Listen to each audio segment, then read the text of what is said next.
Hello students, welcome to ज्ञान अभियान। आज की इस क्लास में हम पढ़ने वाले हैं कक्षा छठी की विज्ञान की पुस्तक अध्याय 3 तंतु से वस्त्र तक ना।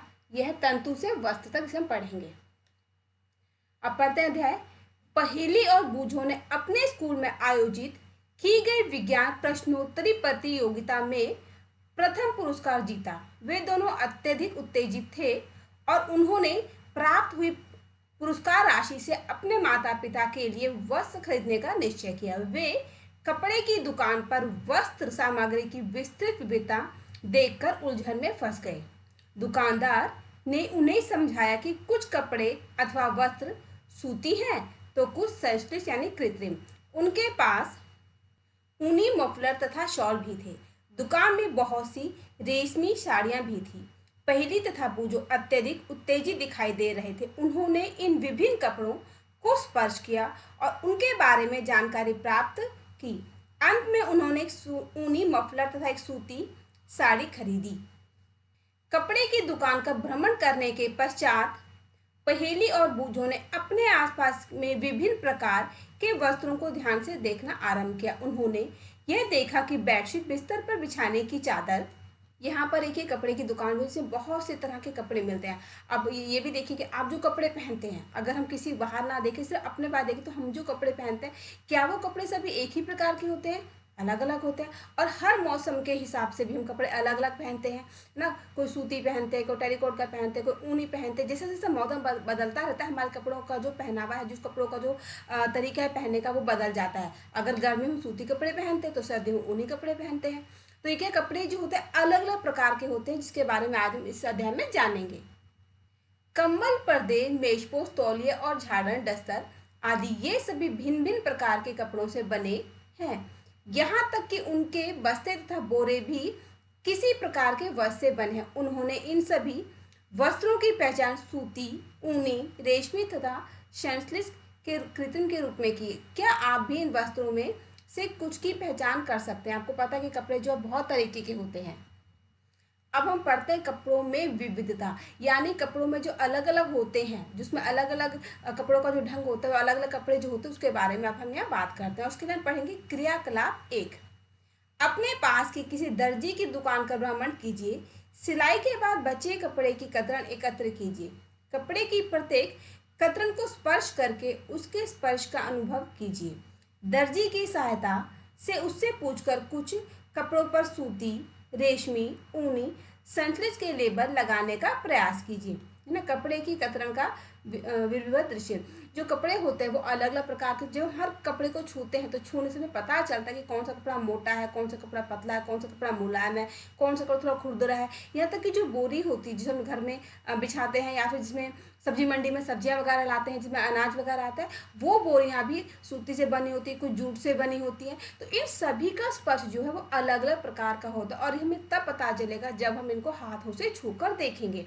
इसके लिए आपके घर में जो कपड़े हैं आप उन्हें छूकर देख सकते हैं। जो शर्ट का कपड़ा है और जो साड़ी का कपड़ा है, जो पैंट का कपड़ा है या फिर किसी सूट का कपड़ा, स्कर्ट का कपड़ा, आपकी स्कूल ड्रेस का कपड़ा, आपकी सर्दी के कपड़े हैं, उन सभी को जब आप छूकर देखेंगे तो आपको पता चलेगा कि हर कपड़े को छूने से जो स्पर्श हो रहा है, जो अनुभव हो रहा है, वो अलग अलग प्रकार का हो रहा है।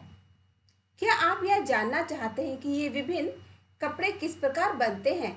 जब आप किसी कपड़े का अवलोकन करते हैं तो वह एक सतत टुकड़ा प्रतीत होता है। अब इसे ध्यान से देखिए, आपने क्या देखा। अब हम यहाँ पढ़ते हैं क्रियाकलाप 2।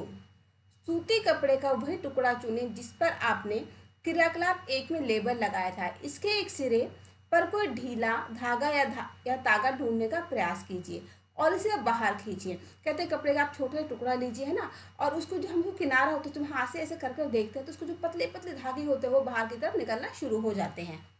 जैसे कि चित्र में दिखाया है कि कपड़े से कोई तागा या तंतु खींचना, तागा यानी जिसमें पतले धागे होते हैं, इन्हीं को खींच रहे हैं। क्योंकि कपड़े जो थे धागे से ही बनते हैं। जब हम धागों को एक से बहुत निकट करके उन्हें जोड़ा जाता है मशीनों की सहायता से, तभी कपड़ा बनता है।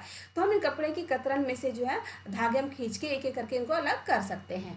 तागा दिखाई ना दे तो पिन अथवा सुई की सहायता से आप एक तागा धीरे धीरे बाहर खींच सकते हैं। हम यह देखते हैं कि तागे को एक साथ व्यवस्थित करने पर वस्त्र बनता है। ये तागे किससे बनते हैं? जो कपड़े बने होते हैं, जब आपके घर में कपड़ा, कोई सा भी कपड़ा लेके उसका जब किनारे से आप देखेंगे, हाथ से हिलाएंगे या फिर किसी सुई से या उसको हल्का सा हिला के देखेंगे, तो उसमें से पतले पतले धागे से निकलेंगे। जब उन्हीं धागों को एक व्यवस्थित तरीके से मजबूती के साथ बुन दिया जाता है मशीनों की सहायता से, या फिर लोग हाथ से ही बुनते हैं, लेकिन अब के ज़माना बदल गए, मशीनों की सहायता से कपड़े बनाए जाते हैं, तो ये एक पतले पतले धागे जो बहुत ही सुंदर कपड़े में परिवर्तित हो जाते हैं। अब हम यहाँ पढ़ते हैं तंतु। इसके लिए पढ़े हम क्रियाकलाप 3। किसी सूती कपड़े के टुकड़े से कोई तागा बाहर निकालिए। इस तागे के टुकड़े को मेज पर रखें। इस तागे के टुकड़े के एक सिरे को अपने अंगूठे से दबाइए। तागे के दूसरे सिरे को उसकी लंबाई के अनुदिश चित्र 3.4 में दर्शाए गए अपने नाखून से खरोचिए। क्या आप इस पर यह देखते हैं कि तागा पतली लड़ियों में विखंडित यानी कि फैल गया है, उनमें टूट गया है, बिखर चुका है, खंडित हो गया है। जैसे कि यहाँ पे क्या है, तागे को पतले तंतुओं में विखंडित करना। ये एक धागा लिया है ना, उसको जब हम यहाँ किनारे की साइड सुई से या फिर अपने अंगूठे से खींचेंगे, हल्का खरोचेंगे उसको, तो उस धागे में से भी बहुत ही पतले पतले रेशे के छोटे छोटे धागे से आपको ये नजर आएंगे। तागा पतली लड़ियों में विखंडित हो जाता है। ये आप अपने घर में भी करके देख सकते हैं। अगर आपके घर में कोई कपड़ा को पुराना है, ये नए कपड़े को मत काट के एक्सपेरिमेंट कीजिए। कोई पुराना सा कपड़ा, कोई सा भी कपड़ा लेके उसमें से एक धागा खींचिए, या फिर उस धागा कपड़े से धागा निकाल लीजिए, उसको हल्का का हाथ से किनारे से इसको रेशे रगड़ के देखिए धागे निकलते हैं।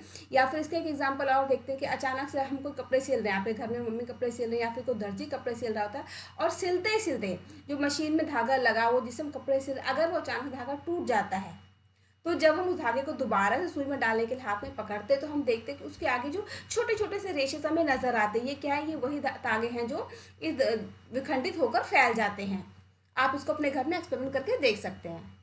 सुई में तागे को पिरोने यानी कि डालने का प्रयास करते समय भी आपने ऐसा ही परीक्षण किया होगा। जैसे कि मैंने आपको बताया कि जब कोई धागा टूट जाता है अचानक से और फिर हम उसको दोबारा सुई में डालने का प्रयास करते हैं, तो धागे की जो सिरा होता है, बिल्कुल जो आखिरी हिस्सा होता है, वहाँ पे छोटे छोटे से रेशे हल्के हल्के हमें नजर आते हैं।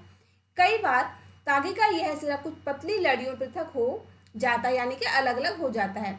ऐसा होने पर तागे को सुई के नाके से गुजारना कठिन हो जाता है। तागे की ये दिखाई देने वाली पतली लड़ियां भी और अधिक पतली लड़ियों से मिलकर बनी होती है, जिन्हें हम तंतु कहते हैं। तंतु किसे कहते हैं, अब पता चल रहा है कि जो धागा हमने लिया, उस धागे को भी अगर हम बिखेर के नाखून से खरोच के देखें, तो उसके अंदर ही बिल्कुल पतले पतले रेशे के जैसे पतली पतली लड़ियां सी बनी होती हैं, और वही लड़ियां जो है तंतु कहलाती हैं। यानी कि बिल्कुल जो महीन छोटा हिस्सा होता है उसे ही हम तंतु कहते हैं। और एक तंतु के साथ जब 2-3 तंतु मिल जाते हैं तो एक लंबी सी रस्सी बनती है, धागा बनता है। फिर उन्हीं धागों को, बहुत सारे धागों एक साथ मिलाते हुए, एक दूसरे के साथ को बांधते हुए मशीनों की सहायता से कपड़े बनाए जाते हैं। और ये तंतु जरूरी नहीं कि किसी धागे में हो, सूती कपड़े में, ऊनी कपड़े में, जूट के कपड़े में, सभी कपड़ों में ये सब ये होते हैं। वस्त्र तागा या धागे को से मिलकर बनते हैं तथा तागे भी आगे तंतु से मिलकर बने होते हैं। ये तंतु कहाँ से आते हैं? कुछ वस्त्रों को जैसे सूती, जूट, रेशमी तथा ऊनी के तंतु पादपों तथा जंतुओं से प्राप्त होते हैं। इन्हें प्राकृतिक तंतु कहते हैं। क्या कहते हैं? प्राकृतिक तंतु कहते हैं। किसे? देखिए ध्यान से, कुछ वस्त्रों जैसे कि सूती है, जूट है, रेशमी है, ऊनी के तंतु पादपों, जो ऊनी रेशमी है, ऊनी, इनके जो तंतु होते हैं हमें कहाँ से मिलते हैं? पादपों यानी पेड़ पौधों से और जंतुओं से हमें प्राप्त होते हैं। तो ऐसे तंतु जो हमें पेड़ पौधों से और जंतुओं से, पशुओं से प्राप्त होते हैं, उन्हें हम प्राकृतिक तंतु कहते हैं। क्योंकि पेड़ पौधे और जंतु जो प्राकृतिक हैं, हम उन्हें बनाते नहीं हैं। हम पौधे को लगा सकते हैं, बीज डाल सकते हैं, लेकिन जो बीज अब हमने अपने घर में नहीं बनाया, उसे हमने अपने किचन में नहीं पकाया, वो क्या करते हैं? प्राकृतिक हमें मिलता है ना, पौधे, जंतु, जीव जंतु, जो प्राकृतिक संपदा, ईश्वर की अमूल्य संपदा है, जो हमें इस धरती पर देखने को मिलते हैं, जो हमारे लिए उपयोगी है। तो इनसे प्राप्त होने वाले तंतु क्या कैसे होते हैं? प्राकृतिक तंतु कहलाते हैं। रुई तथा जूट यानी कि पटसन पादपों से प्राप्त होने वाले तंतुओं के उदाहरण। आपको पता है कि सूती कपड़ा है, रुई है, जूट हमें कहाँ से मिलता है? पादप से यानी पेड़ पौधों से मिलता है। बल्कि आपने तो बहुत से बच्चों ने सूती कपड़े, कॉटन का, रुई का प्लांट भी देखा होगा, उसका पौधा भी देखा होगा, उसका पेड़ होता है जो रुई के पास का, वो भी आपने देखा होगा। ऊन तथा रेशम जंतु से प्राप्त होते हैं। अब ऊन है जो रेशम है, रेशम आपको पता है कि रेशम कीड़े से बनता है, जो कि शहतूत के पत्तों पर मिलता है ज्यादातर, और ऊन भेड़ से मिलता है, बकरी की छाल से मिलता है ना। तो ये क्या है? जानवरों से, पशुओं से प्राप्त होने से क्या मिलता है हमें? ऊन और रेशम मिलता है। ऊन भेड़ तथा बकरी की कर्तित ऊन से प्राप्त होती है। जो भेड़ है, बकरी है, और इनसे क्या, उनके जो बालों से ऊन बनाई जाती है।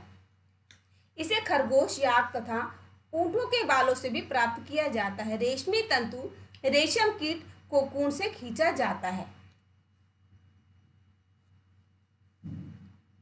हजारों वर्ष तक वस्त्र निर्माण के लिए प्राकृतिक तंतुओं का ही उपयोग होता था। पिछले लगभग 100 वर्षों से ऐसे रासायनिक पदार्थों जिनका स्रोत पादप अथवा जंतु नहीं है से तंतुओं का निर्माण किया जा रहा है।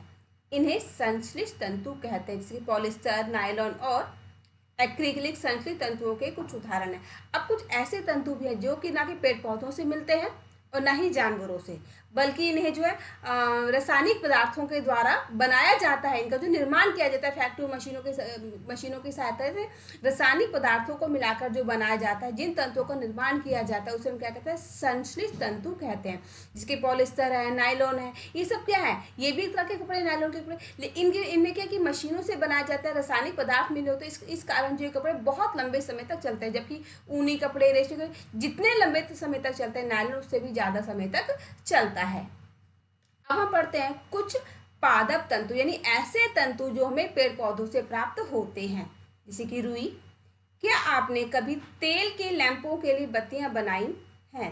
इन बत्तियों को बनाने के लिए आप क्या उपयोग में लाते हैं? इस रुई का उपयोग गद्दों, रजाइयों अथवा तकियों में भी किया जाता है। तेल के लैंप, एक समय था जब लोग घरों में लैंप जलाया करते, उसमें जो पतली सी बत्ती बना के जलाया करते, लेकिन अब क्या समय बदल गया, हर जगह लाइट मिलती है, बल्ब लोग जलाते हैं, एलईडी घर में जलाते हैं। लेकिन अभी भी अगर आप देखें तो आपके घर में जो मंदिर होता है, जहाँ पे आप पूजा करते हैं, वहाँ पे जो दिया जलाता है वो रुई से ही जलाया जाता है, रुई की ही बत्ती बना के जलाई जाती है। जो घर में हम लोग तकिए यूज़ करते हैं, रजाइयाँ यूज़ करते हैं, गद्दे यूज़ करते हैं, उसके अंदर रुई भरी होती है। तो ये रुई हमें कहाँ से मिलती है? ये पादप से ही मिलती है। कुछ रुई लीजिए, इसे खींचकर पृथक कीजिए और इसके किनारों को ध्यान से देखिए। आपने क्या प्रेक्षण किया? ये छोटी पतली लड़ियां जिन्हें आप देख रहे हैं कपास तंतुओं से बनी हैं। कहते हैं कि रुई लेके उसको हल्का सा फैला कर देखिए। जब आप उसको फैलाते हैं, हाथ से खींचते, उसमें देखिए बिल्कुल पतली पतली सी जो लड़ियां बनी हुई, ये क्या है? कपास है। कपास के तंतुओं से बनी होती है। रुई कहाँ से आती? इसे खेतों में उगाया जाता है। साधारणतः कपास के पौधे वहां उगाए जाते हैं जहाँ की मृदा काली तथा जलवायु उष्ण होती है। कपास कहाँ होता है? जहाँ की मिट्टी जो है काली होती है और जलवायु उष्ण होती है। मिट्टी काली होनी चाहिए इसके लिए।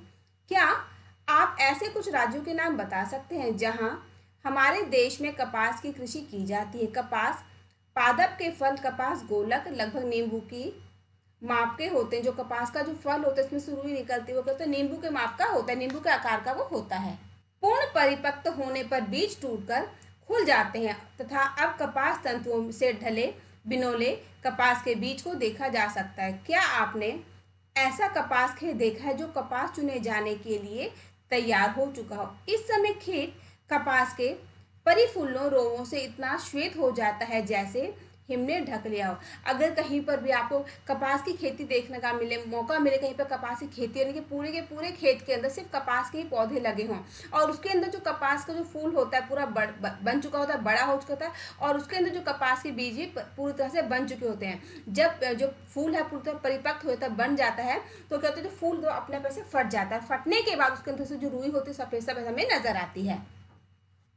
जैसा कि यहाँ पे दिखा हुआ कपास पादप के खेत, यहाँ पे हर जगह जो सब ये फूल है, ये जो फूल जो फट चुका है, उस फटे हुए फल में से जो फूल है उसमें से ये रुई निकल रही बाहर। तो ऐसा लगता है जब हम दूर से देखते हैं तो हमें ऐसा लगता है कि सिर्फ और सिर्फ सफ़ेद सफ़ेद ही नजर आता है, जैसे कि हर जगह पर बर्फ गिरी हो, इतनी बर्फ गिरी हो कि पूरा का पूरा जो जगह था, पूरा स्थान था, सफ़ेद हो चुका है और बहुत ही सुंदर भी लगता है देखने में। ये साधारणतः इन कपास बालों से कपास को हस्त चयन द्वारा प्राप्त किया जाता है। इसके पश्चात कपास से बीजों को कंकतन द्वारा पृथक किया जाता है। इस प्रक्रिया को कपास ओटना कहते हैं। कपास बालों से कपास को, जो कपास के फूल होते हैं जिसमें क्या होता है, कपास को हाथों के द्वारा जो उसको निकाला जाता है और इसके बाद क्या करते हैं कि जो कपास के बीज होते हैं उसको कंकतन द्वारा पृथक यानी उसको अलग किया जाता है, जैसे कि यहाँ पे आपको पिक्चर में दिख रहा है। और इसको क्या कहते हैं, कपास ओटना। इसको कहते हैं कि बीजों को उसको अलग करना। पारंपरिक ढंग से कपास हाथों से ऊटी जाती थी, यानी कि बहुत पहले जब मशीनों का निर्माण नहीं था, लोग इतने ज़्यादा विकसित नहीं थे, लोग को इतनी समझ नहीं थी, तो क्या करते लोग हर एक काम को मशीनों की सहायता के बदले हाथों से क्या करते, क्योंकि उस वक्त हमारे से इतनी तरक्की नहीं की थी, हमें मशीनों के बारे में ज्ञान नहीं था। लेकिन समय जैसे जैसे बदलता चला गया, इंसान के मस्तिष्क ने बहुत ज़्यादा तरक्की की, उसने नई नई खोजें की, और तब जाके मशीनों के द्वारा इस कपास का भी काम जो है बीजों को अलग करने का मशीनों से होने लगा। आजकल कपास ओटने के लिए मशीनों का उपयोग भी किया जाता है। यह है कपास ओटना ना, ये व्यक्ति जो है अपने हाथों से इसको लगा कर रहा है। अब हम बात करते हैं जूट यानी कि पटसन की। पटसन तंतु को पटसन पादप के तने से प्राप्त किया जाता है। पटसन कहाँ से मिलता है? जो पटसन का पौधा होता है उसके तने से। जबकि कपास कहाँ से मिलती है हमें? ये कपास के पौधे में फूल होते हैं उसमें से मिलता है, लेकिन यहाँ पटसन किससे मिलती है? तने से। भारत में इसकी खेती वर्षा ऋतु में की जाती है। भारत में पटसन को प्रमुख रूप से पश्चिम बंगाल, बिहार तथा असम में उगाया जाता है। सामान्यतः पटसन पादप फसल को पुष्पन अवस्था में काटते हैं। फसल कटाई के पश्चात पादपों के तनों को कुछ दिनों तक जल में डुबाकर रखते हैं। ऐसा करने पर तने गल जाते हैं और उन्हें पटसन तंतुओं से हाथों द्वारा पृथक कर दिया जाता है। कि जो पटसन के जो पौधे होते हैं उसको क्या करते हैं, जब वो थोड़े बड़े बड़े से हो जाते हैं, जब मतलब पुष्पन अवस्था यानी कि जो फूल निकलने की अवस्थाएं आ जाती है ना, जब बड़े हो जाते हैं तो उसकी जो कटाई कर दी जाती है, और उसके जो पौधा के जो तने होते हैं, पटसन के जो पेड़ है, जो पौधा उसके जो तने होते हैं, उसको पानी में डुबा के रख देते हैं कुछ समय के लिए। कुछ दिन तो पानी में 2-4-10 दिनों तक उसको पानी में डुबा के रख देते हैं, यानी कि कुछ 10 से 15 दिन तक उसको डुबा के पानी रखते हैं। और जब कोई भी वस्तु पानी में लंबे समय तक हमेशा डूबी रहती है तो क्या होती है, वो धीरे धीरे गलने लग जाती है। तो पटसन की जो पौधे की जो तने की जो लकड़ी होती है वो भी पानी में डूबे रहने के कारण लंबे समय तक धीरे धीरे अपने आप ही गल जाती है। और उस समय जब लकड़ी से गल जाती है, तना से गल जाता है, तो पटसन के जो तंतु होते हैं उनको हाथों से खींच खींच कर बाहर निकाला जाता है। वस्त्र बनाने से पहले इन सभी तंतुओं को तागों में परिवर्तित कर लिया जाता है। ऐसा कैसे किया जाता है? यह है पटसन का पादप। ये पटसन का पादप हमें दिख रहा है, इसके पत्ते हैं ये। अब ये है रुई से तागा में, रुई लिया, रुई को जब पतला पतला हाथ से घुमाते हैं तो पतली सी रस्सी सी धागा सा ये बन जाता है। और ये है चरखा, जो चरखे में जो धागा है उसको काट रहे हैं। अब है सूती तागे की कताई। आप स्वयं सूती धागा बनाने का प्रयास कर सकते हैं, मतलब कि हम भी धागा बना सकते हैं। अब हम पढ़ेंगे क्रियाकलाप 4। एक हाथ में कुछ रुई पकड़िए, दूसरे हाथ के अंगूठे तथा तर्जनी के बीच कुछ रुई की चुटकी भरिए और इसे धीरे धीरे रुई से बाहर की ओर खींचे तथा रेशों को लगातार एड़ते भी रहिए। क्या आप धागा बना सके? क्या कि रुई लिया, थोड़ा सा उसको एक हाथ से पकड़ा, दूसरे हाथ से उसको हल्का सा खींचते रहे और खींचते उसको मोड़ते रहे, ऐसे करके घुमाते घुमाते मोड़ते रहे। तो जो रुई है जब हम खींचते रहेंगे, घुमाते को धीरे धीरे घूमते घूमते जब उसको एंटते रहेंगे तो धागा की तरह वो बन जाएगी। रेशों से धागा बनाने की प्रक्रिया को कताई कहते हैं। जो पतले पतले रेशे होते हैं उससे धागा बनता है, धागा बनता है तो उसको क्या कहते हैं? उसको कताई कहते हैं। इस प्रक्रिया में रुई के एक पुंज से रेशों को खींचकर एड़ते हैं। ऐसा करने से रेशे पास आ जाते हैं और धागा बन जाता है। जब हम धागे को जो रेशे को खींचते हैं और उसको घुमाते रहते हैं धीरे धीरे, तो जो रेशे है वो क्या करते हैं, आपस में एक दूसरे के ऊपर लिपट जाते हैं, एकदम पास आ जाते हैं, और ऐसा करते करने से धागा सा बन जाता है। अब धागे जो सारे आपस में एक दूसरे के ऊपर लिपट गए तो मजबूत भी हो जाते हैं। कताई के लिए एक सरल युक्ति हस्त तकुआ का उपयोग किया जाता है, जिसे तकली कहते हैं। हाथ से प्रचलित कताई में उपयोग होने वाली एक अन्य युक्ति चरखा है, यानी कि जो चरखा है उससे भी कपड़ा बनाया जाता है, धागा बनाया जाता है। चरखे के उपयोग को राष्ट्रपिता महात्मा गांधी ने स्वतंत्रता आंदोलन के पक्ष के रूप में लोकप्रियता प्रदान की थी। उन्होंने लोगों को हाथ कते तागे से बुने वस्त्रों को पहनने तथा ब्रिटेन की मिलों में बने आयातित कपड़ों का बहिष्कार करने के लिए प्रोत्साहित किया था। महात्मा गांधी ने क्या किया, जब अंग्रेजों का हमारे ऊपर कब्जा था, जब हमारा देश अंग्रेजों का गुलाम था, तो उस समय महात्मा गांधी ने हमारे देश के लोगों यानी कि भारतवासियों को अपने हाथ से चरखे की सहायता से धागा बनाकर कपड़ा बनाकर पहनने के लिए जो उत्साहित उनको बताया कि अपने देश की वस्तुओं का उपयोग कीजिए, बल्कि जो दूसरे देश जो ब्रिटेन से आ रही हैं उन वस्तुओं का प्रयोग हमें नहीं करना है, क्योंकि हमें अंग्रेजों से अपने देश को आज़ाद कराना है। यदि हम उनकी चीज़ों का यूज़ करते रहेंगे, प्रयोग करते रहेंगे, तो हम अब कभी भी आज़ाद नहीं हो पाएंगे। जिसे कि चरखा और इसे जो है धागे की कताई चल रही है। वृहद पैमाने पर धागों की कताई का कार्य कताई मशीनों की सहायता से किया जाता है। कताई के पश्चात धागों का उपयोग वस्त्र बनाने में किया जाता है। जब पतले पतले रेशों से कताई करते हैं, धागा बन जाता है, तो फिर उन धागों से कपड़े बनाए जाते हैं।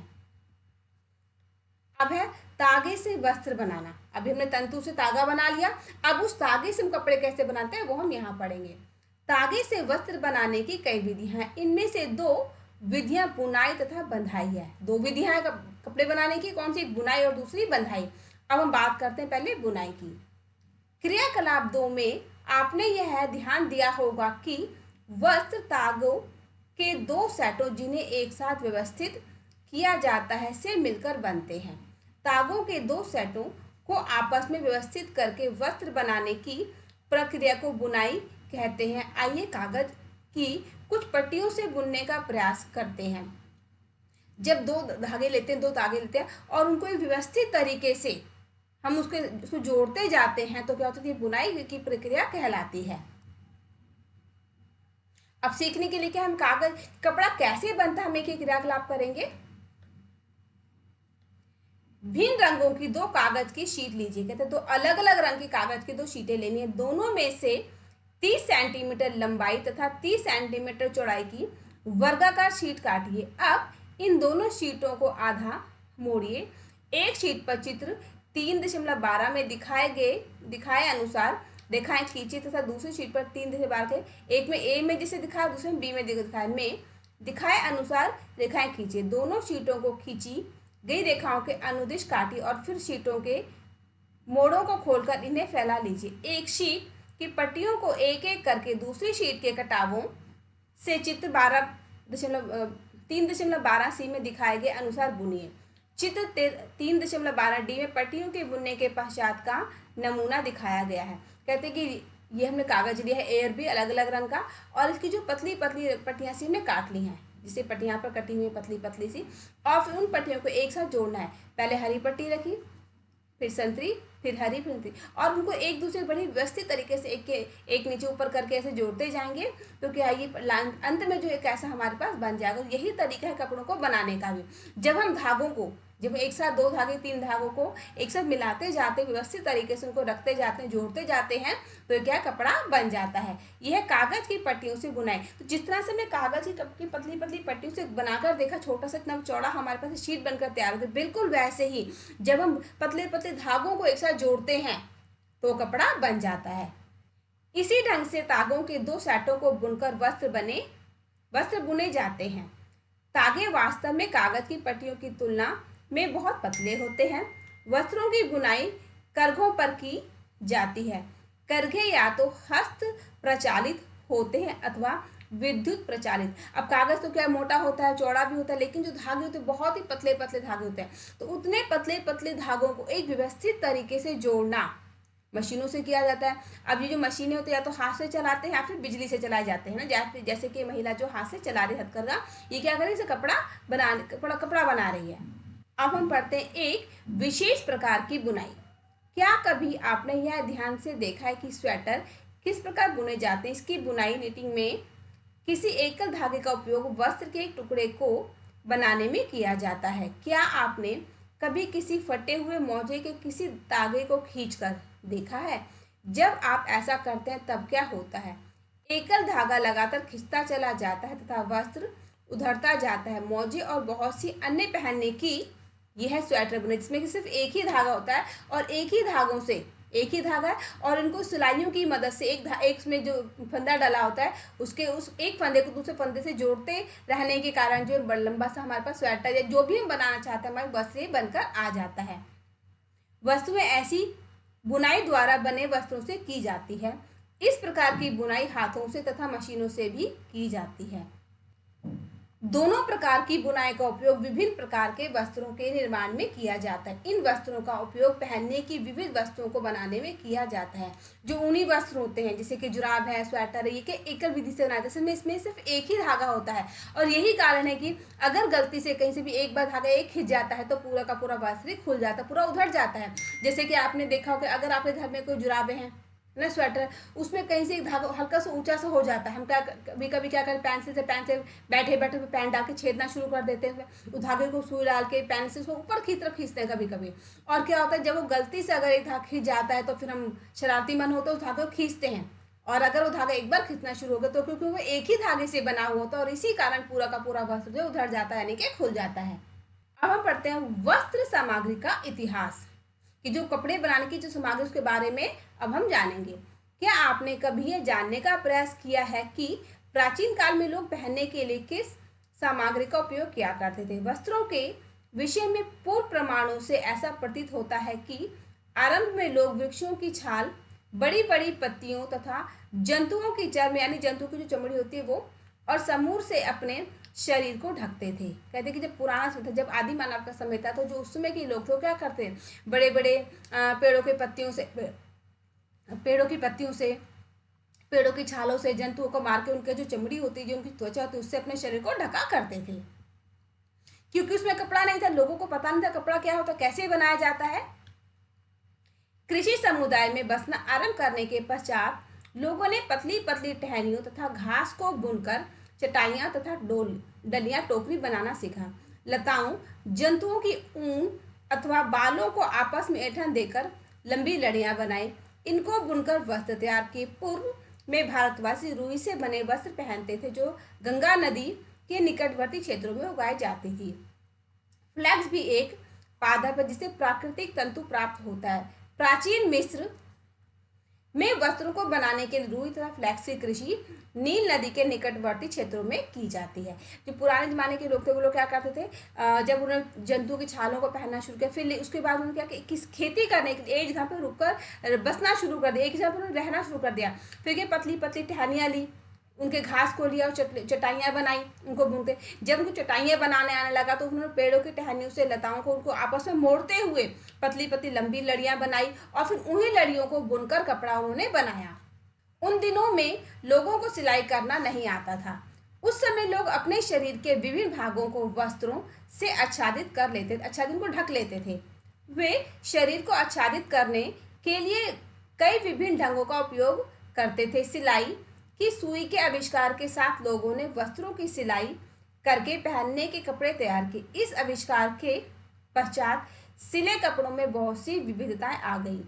परंतु क्या यह आश्चर्यजनक बात नहीं है कि आज भी साड़ियों, धोतियों, लुंगियों तथा पगड़ियों का बिना सिले वस्त्रों के रूप में उपयोग किया जाता है।